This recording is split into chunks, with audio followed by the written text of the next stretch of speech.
so anyway, before we get started, I just wanted to make sure everybody knows that if you have a question, you can put it in the chat box and we can save them to the end. If it's important and pertains to right now, just shout it out, or at least say something to me about it. Okay, I'll be trying to keep my eyes on the chat box. All right. Okay, so without further ado, Dr. Lynn Mosley, of Professor Emerita of Guilford College, from Guilford College, and Extension Master Gardener Volunteer Extraordinaire. Welcome. Please tell us everything you know about our winter visitor birds. All right. I hope everyone can hear me. I can hear you. I can hear you. This is Jeff and Linda. Hey, Jeff and Linda. Hey, everybody. Great to see some familiar faces, although I really don't see very many at one time, and I'm making my viewers minimized. So let Chris know if there's a problem with any of the audio or visual or video. But this is a program today about winter birds, those birds that come to visit us during the winter months and then leave for the breeding season. Just to start, I'd like to say that birding is the second most popular hobby in the world, second only to, you'll never guess, gardening. Yay!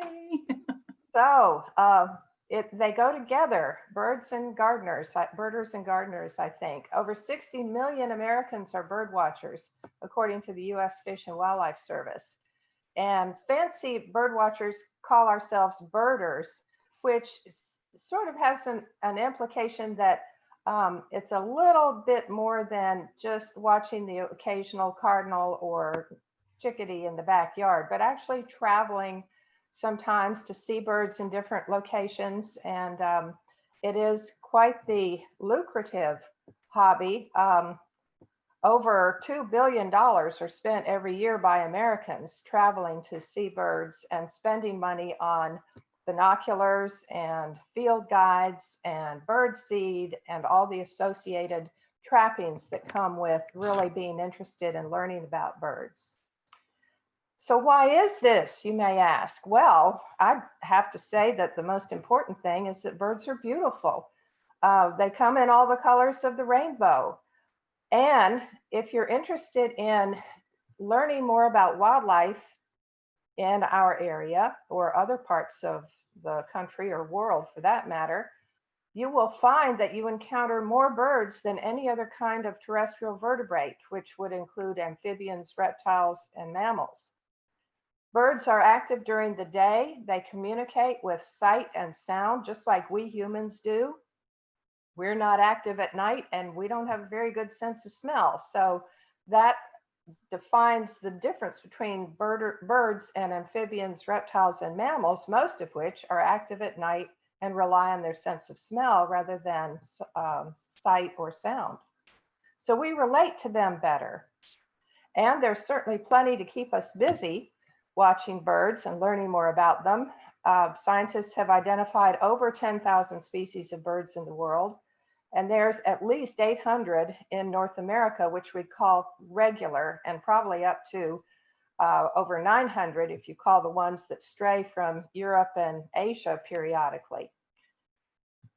Another reason why birding is so popular, that it's just really fun to see new birds. Lots of birders keep lists and actually compete with each other about who has seen the most birds in your state or county or country or continent.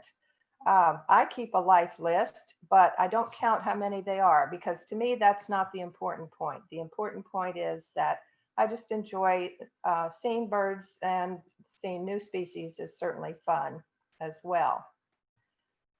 And getting more to the point about what we're talking about today, one of the reasons that it never gets boring when you're watching birds is that bird populations change with the seasons.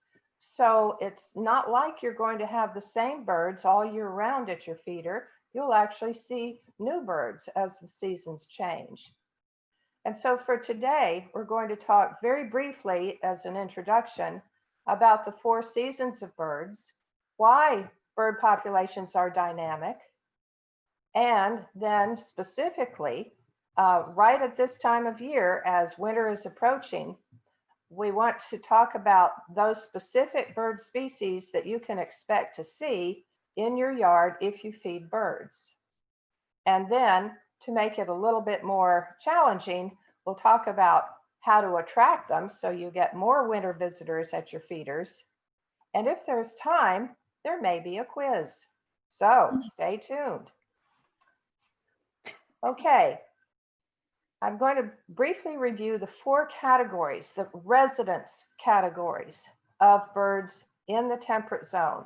Now, this wouldn't apply, of course, if we were in the tropics where the seasons are very similar all year round and birds don't really do much migrating. Permanent residents are probably the most familiar birds to a backyard birder. All our woodpeckers except one are permanent resident birds. These are birds that literally live here all year round. There are several birds of prey that are permanent residents. And again, familiar bird feeder species such as cardinals, chickadees, and house finches. Robins don't come to bird feeders so much, but they're certainly present in our backyards and front yards.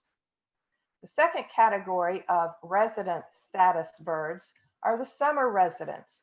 These are the birds that are referred to as neotropical migrants, which means that they change from our area where they come to breed to the tropics of Central and South America and the Caribbean for the winter.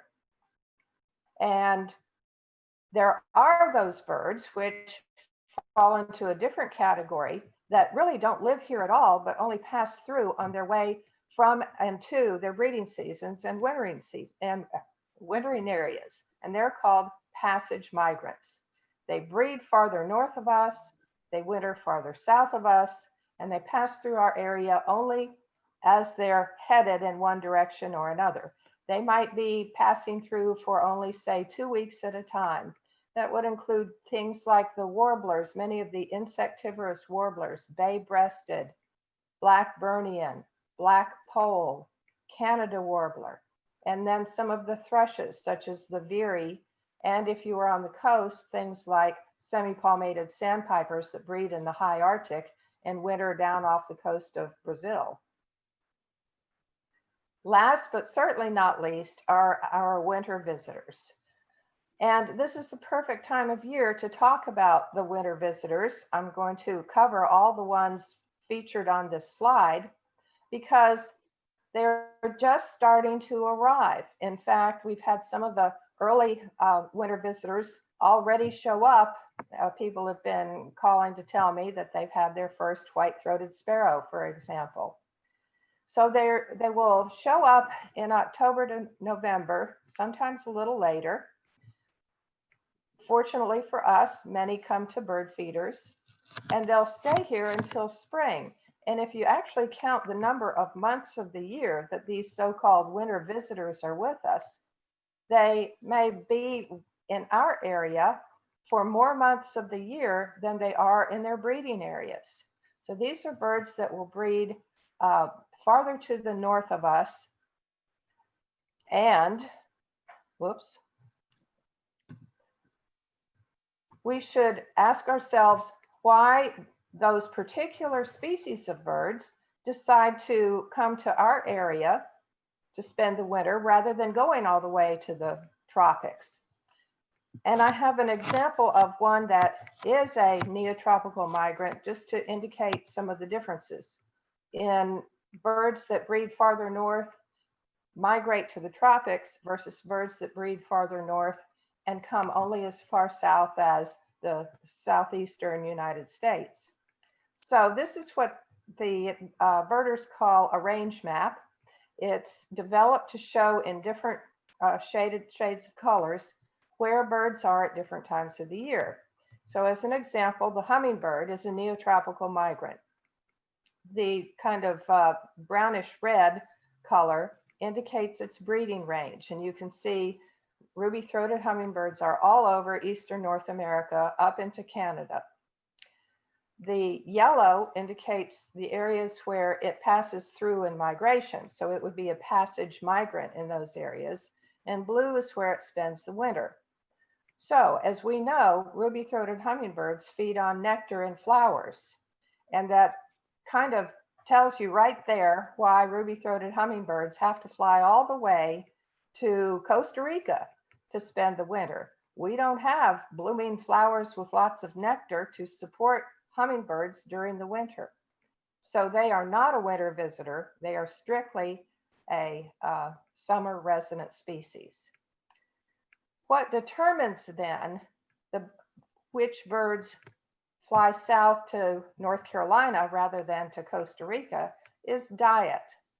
If you live in an area that looks like this, and your diet is mainly insects, particularly flying insects, or fruits, or nectar, you have to travel to an area when the winter season comes where those particular dietary items are going to be available. And that is not North Carolina. That is not most of the United States. What that means then, that the birds that come to your backyard for the winter are going to be mostly seed eaters or omnivores, birds that eat some seeds, some insects that are still available in the southeast during the winter, and a few other items that they might find, like late berries on shrubs and trees. So, as I said, this is an ideal time and a particularly ideal year, as it turns out, for observing winter visitor birds. This is what biologists call a big year for finches, winter finches. It turns out that for a lot of those birds that would ordinarily not migrate at all, birds that can find winter food in the way of pine seeds and seeds of other conifers like spruces and firs and hemlocks and so on, it turns out that those birds are having a hard time finding enough of those seed crops because the seed crops did not have a particularly abundant year of production this past spring and summer. So we are going to experience, wait for it, an eruption. And that's eruption with an IR rather than an ER. It's a biological term for a temporary migration of birds or other animals, it could be too, caused by a lack of food in the area where they would ordinarily spend the winter into an area out of their usual range. So we call this a big year for finches, and we're already seeing some early arrivals of these species that sometimes we never have during the winter. So we'll be talking more about that later, but you may see in your backyard something like a flock of 50 or 60 pine siskins as a result of the fact that they have to fly south to find food because the pine trees didn't produce enough up north. So in this next section, I'm going to go through about 10 species of winter visitors that I hope you'll look out for at your bird feeders and around your backyards this year. And one of the most familiar and easy to identify is the white-throated sparrow. And this little guy is a regular visitor to our area and very easy to attract to bird feeders. They really don't like to perch very much though, so it's helpful to throw some seeds on the ground. To identify white-throated sparrow, fortunately their name says it all, they have this nice white throat, and notice how it's surrounded by an outline, a very thin black outline. And even in plumages that aren't quite as bright as this fellow, they have yellow lores, and the lores is the term for the feathers between the base of the bill and the eye. It's this little patch of feathers here that you see is yellow. And in all the different plumage forms, white-throated sparrows have yellow lores. And this is important because if you compare the individual on the left here with the individual on the right, you may notice that this is a brown and tan striped version, and this is a black and white striped version. Here's a close-up view of the two different morphs. A morph is simply a different color phase of the same species. This has nothing to do with how old the bird is or whether it's a male or female. They just come in two different color phases. They're the same species. Both of these may be males that are 4 years old, and they have just inherited genetically a different color pattern, particularly on their head. Often to be found hanging out with white-throated sparrows is another sparrow species. It's actually also a sparrow, the dark-eyed Junko. These used to be called slate-colored Junkos, and if you have an older field guide, you may find that that's how it's identified in your older guide. To identify a Junko, you'll see a very bright white or almost pinkish bill. The entire front half of the body is this slate colored. That's where it got its old name of slate colored Junko. And it has a bright white breast and white outer tail feathers, which you can see in flight in particular. Now, they also come in two different plumage colorations, but in this case, it is related directly to the sex of the bird. Males have this very charcoal colored back and head and white breast, and the females are just more of a brown. These two photographs show the real clear-cut versions of the males and the females. Sometimes the females are a little darker, a young male may be a little lighter, so you may have to look carefully to tell the difference, but you can certainly tell the fact that they have this light bill, the top of the body is dark, and the breast and belly are very light. So that's a dark-eyed Junko, and local people referred to these birds as snowbirds because they were only seen during the winter. And of course, it doesn't snow very much anymore because climate change in this area, it seems, but still, you may hear some country folks call them snowbirds. Here you can see the outer tail feathers of a dark-eyed Junko. And again, like the white-throated sparrows, they don't like to perch on feeders above the ground as much as they like to feed on the ground. So throw some seeds on a path or in a bare area and they'll be happy. They hang out with the white-throated sparrows.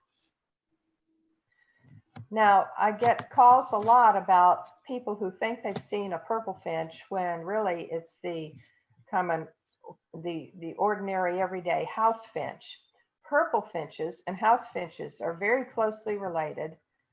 You can tell that they are by the way that they look so similar.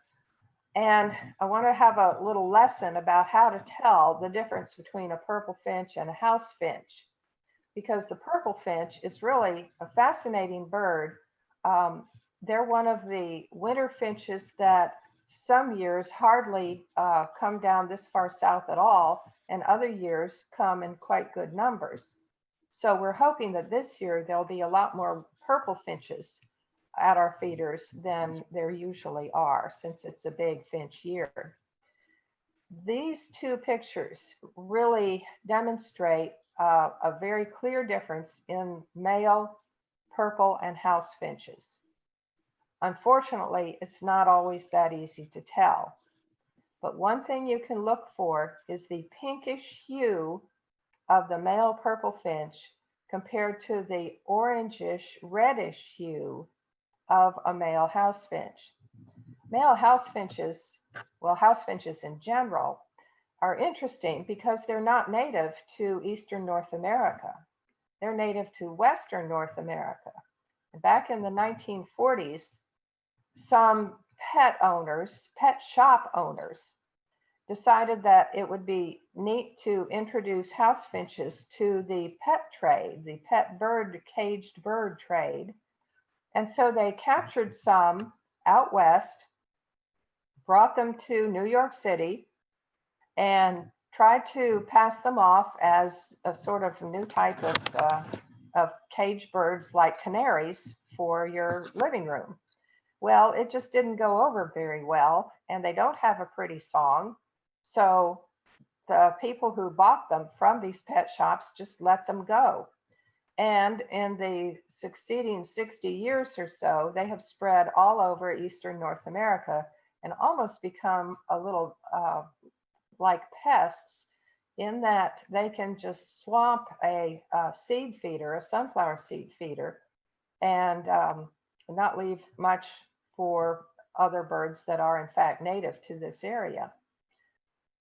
Be that as it may, they're here to stay, so we may as well learn to accept them and to make sure that we can recognize when we do see one of these native purple finches that come down from the spruce fir forests of the north in years when the seed crop fails. Here are 4 different pictures of male purple finches. And in each case, look for the kind of pinkish hue to their plumage. Roger Torrey Peterson, who wrote the original Field Guide to Birds, described them as being dipped in raspberry juice. To me, the female purple finches and house finches are easier to tell apart than the males are. And there's one reason. If you compare the face of a female purple finch with the face of a house finch, notice how much more finely streaked the head of the house finch female is, and the breast and belly as well, compared to the female purple finch.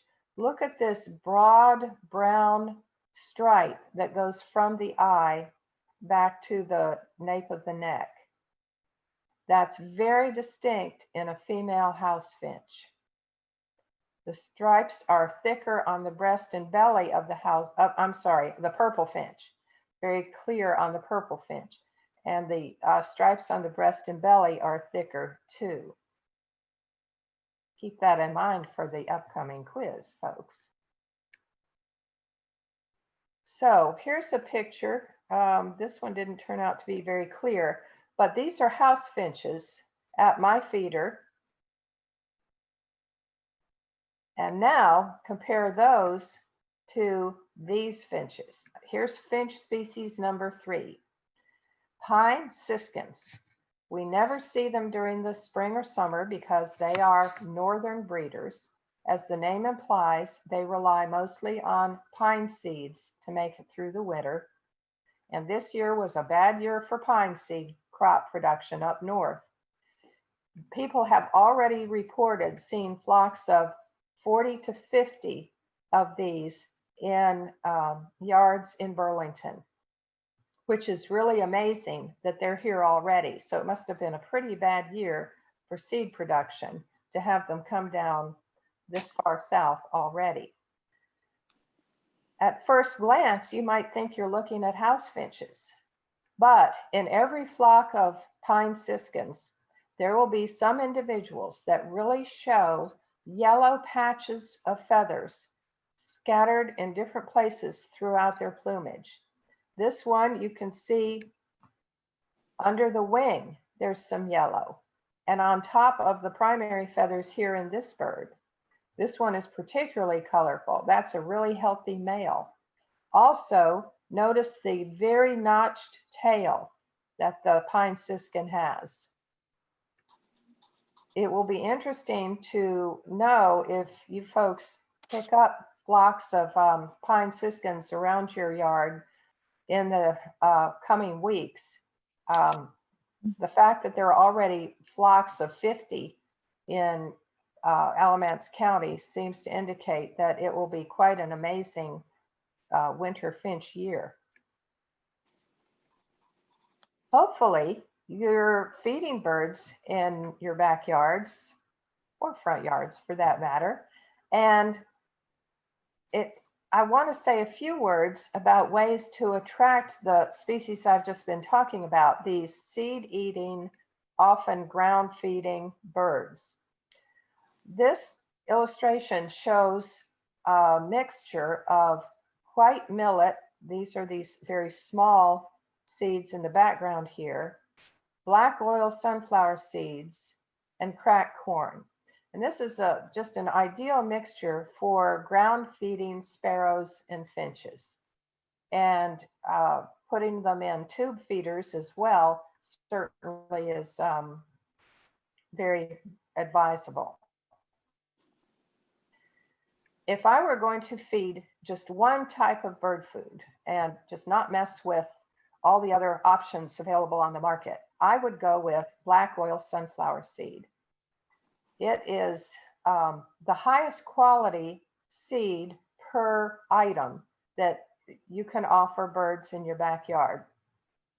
The reason is twofold. These, the seeds of black oil sunflowers are thinner than the larger striped sunflower seeds, and therefore a bird takes less time to open them.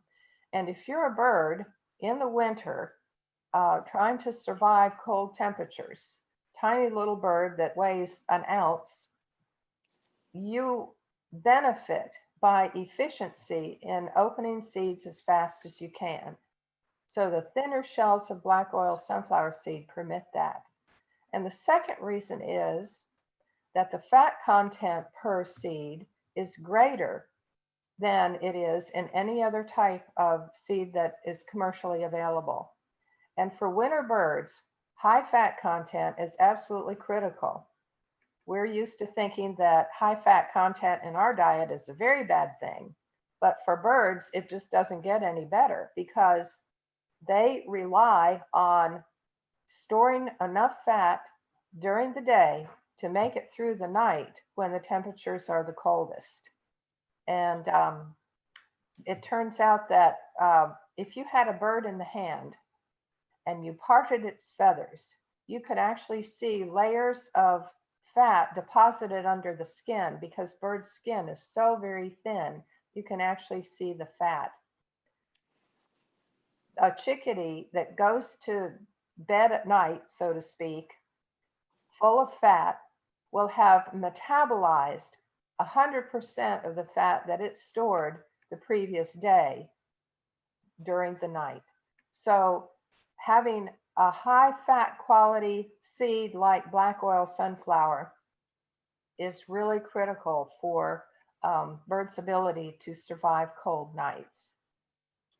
However, many of us like to increase the types of food that we offer to birds, because if you offer different types of seed, you'll get different types of birds.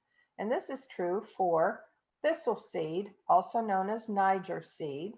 It requires a special feeder with smaller holes than a sunflower seed feeder because the seeds are so much tinier. And those pine siskins will love the thistle seed, and they will stay around your house and continue to feed on the thistle seed that you offer them. So if you want to try to get some of these winter finches to stay, purple finches, pine siskins, get a thistle seed feeder and offer that.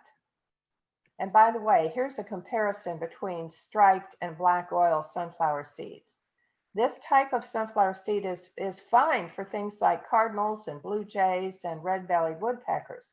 They have big beaks, strong jaws and jaw muscles. They can open these harder seeds. And again, that's fine for them. But for the majority of birds, they're going to prefer the black oil. Now, leaving the strict seed eaters behind, I'd like to talk about some of the other winter visitors that have different diets and different behaviors.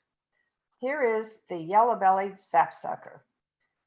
We have 7 permanent resident woodpecker species in North Carolina and 1 winter visitor migratory woodpecker. This is the sap sucker, and it's really a very different woodpecker. It, like its name implies, eats sap. It does not eat as much in the way of suet or insects that it hammers in dead trees for. Instead, it makes holes in trees that collect sap. This is a male yellow-bellied sapsucker. Note the red head, the red throat, and note this vertical white stripe in the wing. Sometimes, even if the bird has its belly up against a tree branch and all you can see is the back, you can identify it from other woodpeckers by this vertical white stripe in the wings. Now the name is yellow-bellied. Let's see. Do you see a yellow belly? I see about 4 or 5 sort of pale yellow feathers there. It has a little bit of yellow on the belly, but it really ought to be called the red-throated woodpecker, if you ask me. Now the females are different. They lack the red throat of the male, but again, notice this bright white stripe and not much yellow on that belly either. Oh well. But I'm sure you all have seen these in your comings and goings. Rows of horizontal holes in trees of various species. These are made by sapsuckers, and they do the coolest thing because they'll make a row of these almost square holes, and then they'll fly away. And maybe a day or two later, they'll come back, and these holes will have filled with sap. Even during the winter, they burrow into the cambium layer of the tree, which is where the food passes from the top to the bottom of the tree, from the leaves to the roots. And it's there all winter long, not in as much quantity as it does in spring when, quote, the sap starts flowing, unquote. But it's there, and they will come back and with their tongue lick up the sap. Also, the sap may attract small insects, and there certainly aren't as many around in the winter as there are in the summer, but that adds a little bit of protein to the bird's diet. One interesting consequence of having yellow-bellied sapsuckers here during the winter up until about April is that if we get some hummingbirds arriving in early April, which we do, there aren't too many flowers in bloom in early April with nectar for the hummingbirds, and they actually benefit by stealing the sap from the sapsucker cells that they have drilled into wood. Unfortunately, you won't see sapsuckers at your bird feeders because unlike the downy woodpeckers and the red-bellied woodpeckers, sapsuckers don't eat the seeds and other things that we provide at feeders. But they're pretty common, and in your neighborhood, there will surely be sapsuckers. On the other end of the size scale is the tiny ruby-crowned kinglet. These are great little birds. This is North America's smallest songbird. A hummingbird isn't a songbird, so hummingbirds are obviously our smallest birds, but kinglets are our smallest songbird. And they are visitors to our area only in the winter, and they will come to feeders if you provide the right kind of food. The ruby-crowned kinglet is so named because the male has this red patch on its crown, the top of its head, but it only erects that crown when it's upset. Most of the time, they look like this. So what you want to look for is a tiny little bird with a partial eye ring. This eye ring really does stand out more than you would think. They have wing bars, they have a little bit of olive on the back and in the wing, and a plain breast. And look at their tiny bill. So that's a ruby-crowned kinglet. They're chubby, Usually you can't see the ruby crown, but once in a while you get a glimpse of a few little red feathers. A relative of the ruby crown kinglet is the golden crown kinglet, another winter visitor. You can see why it's so named. It does not seem to come to feeders, at least not in my experience, nearly as much as the ruby crown, but I'll mention this in case you do come across it.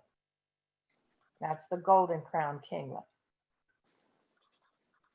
Now here's another winter visitor that sometimes we never see in a particular year, but this year, given the kind of year it's going to be, some have already been reported from Burlington.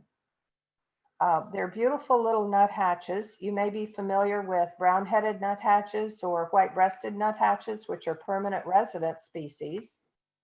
But the red-breasted is strictly a winter visitor, and they are identified by a black cap, a white superciliary or a line above the eye, and a black eye line, and then this sort of a buffy breast. I wouldn't really call it red, but buffy. They're also tiny. Look at the tiny bill.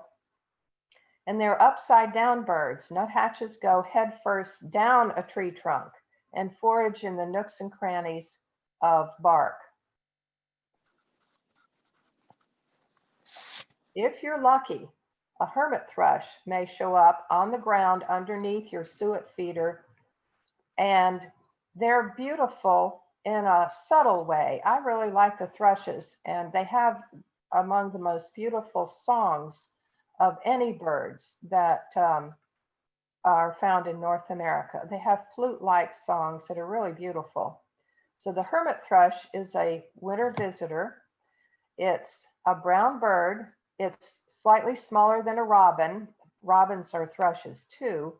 It has a speckled, spotted breast, but the key identification field mark is a tail that's more red than the brownish head and back and wings. And you can see that in this photograph. It's not a bright red. It's a kind of a dull brick red, but definitely has some red tone to it compared to the very plain brown of the back and wings. And they will feed on the ground. I see them mostly underneath my suet feeder. They're another bird that doesn't like to perch. One bird that a lot of us look for every year to be the first to arrive is the yellow rumped warbler.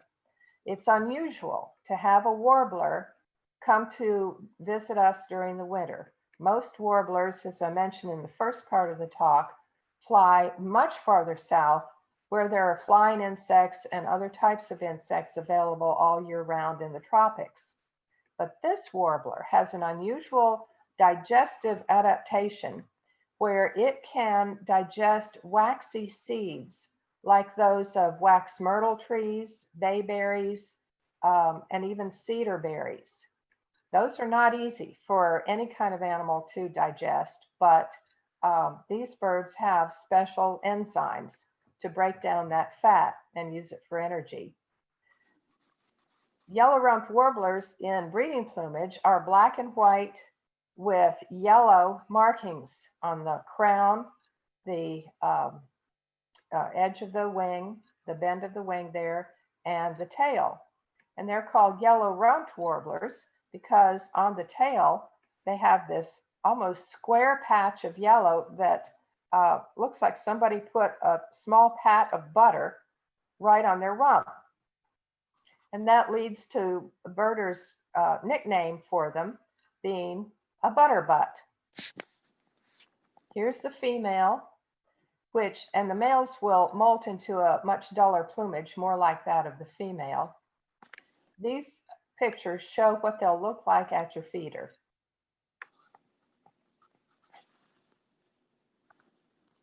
They are active little birds. They don't stay put very long for any period of time.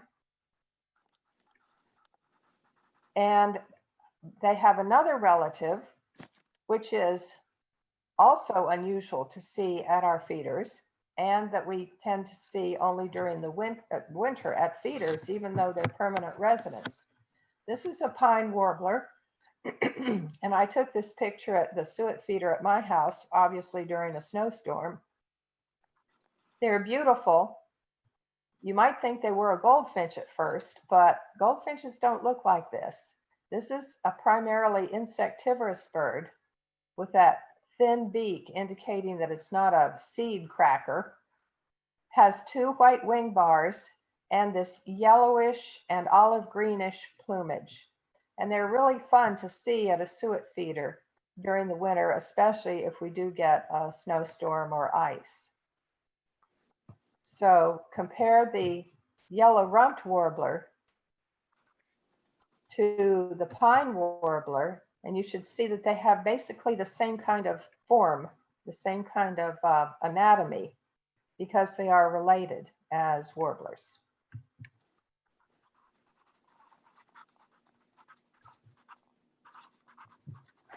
Once in a while, in the snowstorm, we may get a bird that has really taken a population dive lately.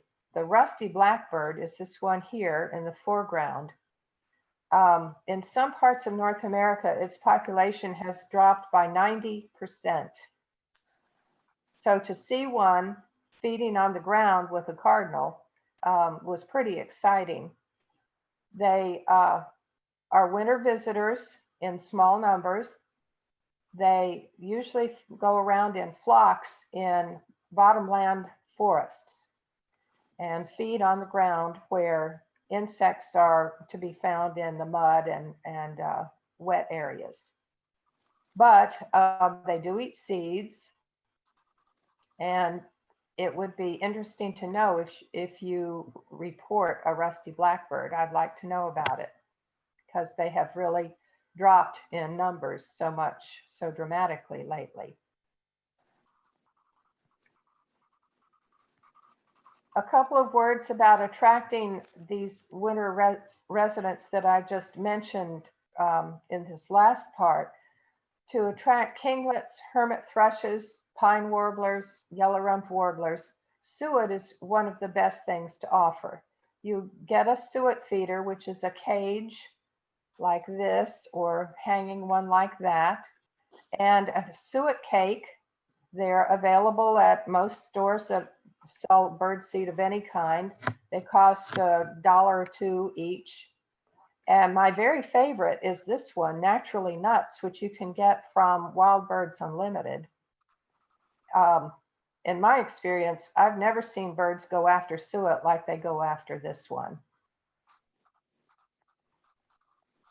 My husband made me a peanut butter log. He took his biggest drill bit and drilled holes about 1 inch in diameter in a log and attached an eye bolt up here to hang it from a hook.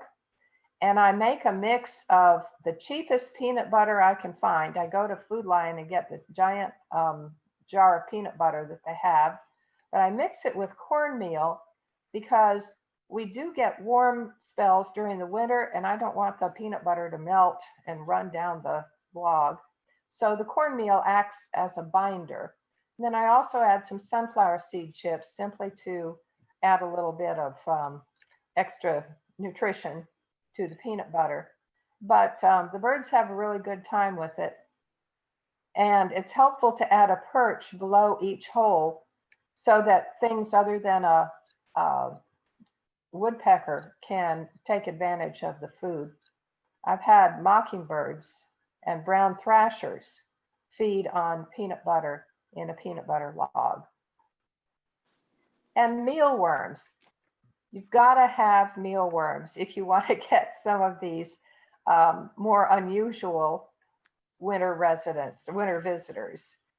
And I offer mealworms to birds in our house all year round because the bluebirds will bring their babies to the mealworm feeder, and that's so much fun to see. Freeze-dried mealworms, they sell them by the pound. Lowe's has them. I'm sure any store that has a good selection of bird seed would have them. and you can get a special mealworm feeder. I do think it's important to get one with a dome around the top because you don't want the mealworms to get wet in the rain. And all mealworm feeders will either be a screen like this to let them drain in case some of the water does get in, or they'll be plastic with drainage holes in the bottom. And I have to say, since this is a Master Gardener class, of course, or Think Green Thursday class, I have to say that one of the best ways to attract winter birds to your property is to plant plants that produce berries that continue to be present during the winter. Things like hollies and cedars, they're evergreen. They offer shelter as well as berries. And shrubs such as Winterberry. This is a holly species, and like all hollies, they're dioecious, so you have to have a male and a female. But I took this picture yesterday in our backyard. This is what our very young Winterberry has done for this year. This was planted just 2 years ago. And look at these beautiful fruits. This is just in my backyard yesterday. Spice bush grows naturally in shaded bottomland forest type habitats and has one of the highest fat content of any berry producing native shrub in our area. This was in my backyard yesterday, American Beautyberry. This is just an amazing plant to me. Look at these fruits. They are just like a color not known in nature to me. And I have seen the neatest birds feeding on these berries. And they're just getting full ripeness right now. Most of us have dogwoods around our property, and that is, again, a great plant to provide really nutritious berries, seeds for birds during the fall. Unfortunately, the mockingbirds and others like this brown thrasher will eat them all up before the other birds have much time to spend there. This is just a list you can check later of winter visitors that can be found in our backyards, most of them at feeders or else just hanging out, hammering holes in trees like the Sap Sucker. So, Chris, if we have time, can we have a brief quiz? Let's try it. So get out your pen and paper, and we'll try to identify some birds.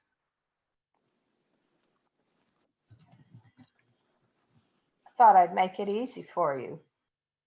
Number 1 and number 2 are different species. Which is which? You have the comparison right here.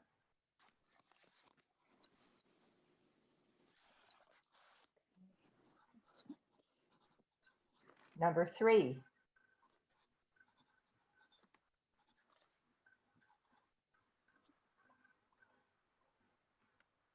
Number 4. Some species may be represented more than once.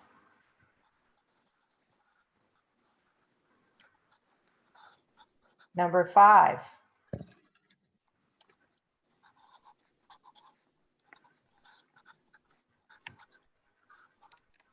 Number 6.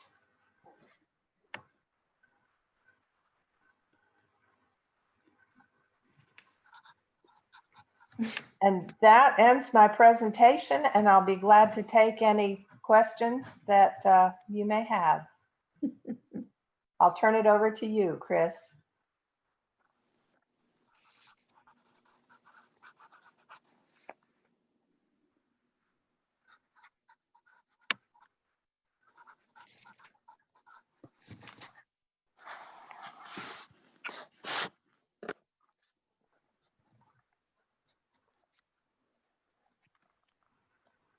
I think you're muted, Chris. Sorry, I was muting. There was a remark that there was paper rustling somewhere. Anyway, okay, let me start over. Do birds who go north to higher latitudes also go to higher altitudes, like to spruce fir forests in western North Carolina? Yes. If you go to the mountains of North Carolina in the summer, you can see red-breasted nuthatches. You can see winter wrens, which are a winter visitor that doesn't come to a backyard bird feeder, but is out in the woods here during the winter. And most of them fly north into Canada, but there are ones that stay in the mountains. You can see juncos. Juncos nest all over the place in open field areas in the mountains. You know, in the areas where there are bulbs, the mountains that are not forested all the way to the top in western North Carolina, juncos are the most common breeding bird, I think, in that area. So they absolutely do in that type of habitat. Okay. Next question. Does the shine on black oil sunflower seeds tell if it is good quality? It seems seeds have different shines from bag to bag I buy. That's interesting, and I've never noticed that particular feature. I've never heard anyone say that that is an indication of quality. I do think it's really important to get high quality bird seed, and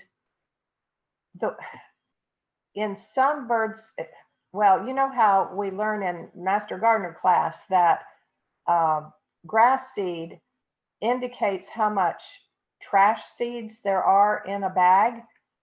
They don't really do that in bird seed labels, but you will be able to tell when you pour out a feeder full of black oil. If you see a lot of bits of bark or trash in the way of just non-seed materials in there, there can be quite a difference. And it really pays to, you know, get the highest quality seed that you can with the least amount of trash. Okay, here's another question. We had bluebirds in our box earlier this year. Why do they occasionally come back now and check out the box? Well, sometimes they spend the night in it. On cold nights, there can be a family of bluebirds that mom, dad, and the kids from the previous summer that will go into the box and spend the night together. Warmer in there, and it's shared bodily warmth too. How about that? Okay, here's a good one. How do you deal with squirrels? I guess them. On the feeders. What's that? What? I hate them. Yeah. No, squirrels have a place in our environment, but I wish it wasn't at my bird feeders. So here's how, several ways. First of all, place your feeder pole as far away from overhanging branches or the side of the roof, the edge of the roof of your house as possible.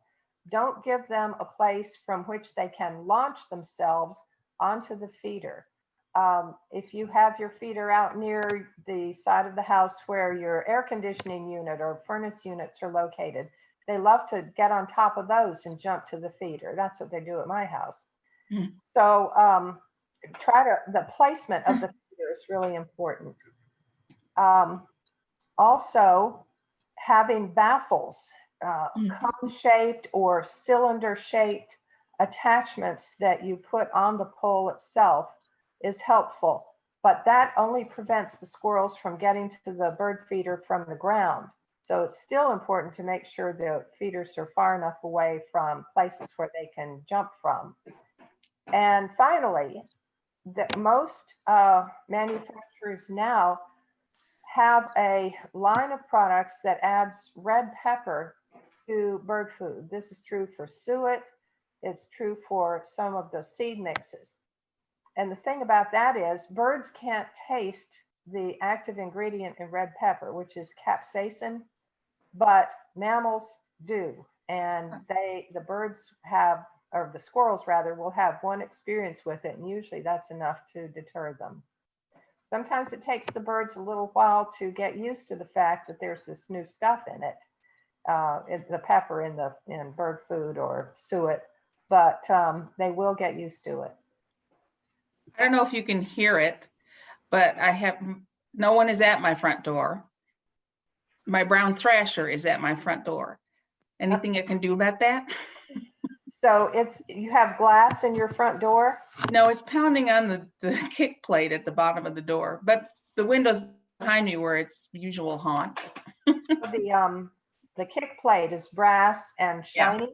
Yeah, Yeah. it's brass and shiny. You have to cover that up with newspaper for a week, Chris. Okay. And- I'll try that. Maybe it'll avoid the door, but I don't know what to do about the windows. There's too many. So You have to anyway, put there's paper over your window too. I give a whole program on how to prevent window strikes in birds, and the same thing applies to birds that see their reflection in the glass or the brass. And they think it's a rival, and you know, the worst thing for a bird is to have a member of its own species in its territory, because they compete directly, and it does everything it can to get rid of that other brown thrasher. Yeah. Well, as long as he doesn't hurt himself, I don't really care that much. Sometimes they can get bloody beaks. Yeah, I've seen a cardinal do that on some windows in an office building I was in, and that was sad. That was because there really wasn't anything to be done about that. So the higher window that didn't open, couldn't put anything on it. Yeah. So anyway, all right, here's another question. We have hawks in the neighborhood. Sometimes one hangs out by the feeder and feeds on small birds. Should we shoo it? Why can't it eat the squirrels and chipmunks instead? Good question there. Yes, I appreciate that. I sympathize with that. But I love to see a Cooper's hawk at my bird feeder. It's just so magnificent. And they don't, you know, they're going to be there once in a while. They're not going to eat all the birds. They might take the occasional slow bird. They're kind of weeding out the unfit. Let's just put it that way. And I know it's sad to see, but it does give a different meaning to the term bird feeder. I'd let nature. It's all marketing. That's right. I'd let nature take its course and just realize that predators have a value in nature, just as the prey does. And it's a good sign of the quality of habitat in your neighborhood if you have hawks in the area. So we have red-shouldered hawk residents, and they usually keep their birding to the shrubbery, but right. So, anyway, okay, I think that's all the questions. Does anybody else have any more questions for Lynn? It's a great program. Yeah. Okay, yes. Can I ask, where do you buy your black sunflower seeds? What is your good source? All right, for quality and to really get the most bang for your buck, so to speak, bird stores that specialize in bird related items will have the best and the most expensive bird seed. And there's a chain. I'm sure you've heard of Wild Birds Unlimited. They're in Greensboro, they're in High Point. There's a Wild Bird Center in Chapel Hill, which is a different chain. Nature's Emporium on Church Street, South Church Street, has 2 or 3 different lines of bird seeds manufacturers, and they're good quality. They're better than you might find at some of the chain stores, but I mean like retail Lowe's and so forth. But they're really good. So I recommend them. Just be sure when you're looking at bird seed mixes that black oil sunflower is an important part of the mix if you're buying a blend. And you don't want Milo, M-I-L-O, to be listed as the one of the main ingredients, because that's a type of seed that birds really don't like very much, and it's just cheap and takes up weight. I did mention Lowe's, and I have to say that the National Audubon Society has now made a deal with Lowe's to carry their nationally approved seeds. And so if you see Audubon on the label, but this is funny because they can't copyright the name Audubon, but the National Audubon Society with the great egret logo, that is the Audubon Society. And there might be some other Audubon bird seed that isn't as good, but you can get that at Lowe's and it's fine. Okay. Anything else?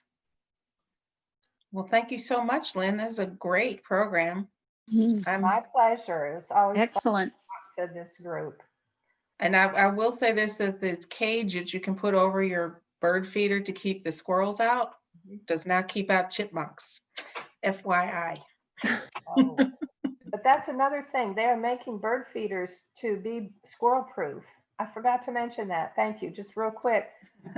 Wild Birds Unlimited makes a tube feeder that if a squirrel, which weighs so much more than any bird or any 10 birds, if a squirrel lands on it, the bottom where the birds perch drops and closes the ports so that the squirrel can't feed from it. And then, like Chris said, there are tube feeders with cages around them. But yeah, those chipmunks get their little noses through that cage. That was a sad day when I had that thing all set up by the window and here come the chipmunks. Maybe a baffle from the bottom would have worked for that. That would work. So, I'm surprised they climbed that pole though. no problem. All right, Anyway, good to see you, everybody. all right. Thank you so much, Lynn. You're welcome. This recording of this will be up on YouTube sometime this afternoon. So what's the quiz? That was the Oh. quiz. You want No, the but answers Oh, to the quiz. the Oh, yeah. answer. the answers, yes. The first picture, 1 and 2, the house finch was on the left and the purple finch was on the right. Number 3, oh shoot, what was number 3? A pine siskin? I think so. Might have to go back. Number 4 was a female house finch. Hmm. Number 5, Ruby crowned kinglet. Ruby crowned crown kinglet, kinglet, correct. And number 6, Yellow rumped. butterbutt. Yeah, yeah, butterbud. butterbutt. Gotta Yay, love. I got all of them. All right. Oh, you. Well done. All right. All Okay, right, well, then. thank you. Thanks. Thank you all. Thank you so much. Thank you, Lynn and Chris. It was awesome.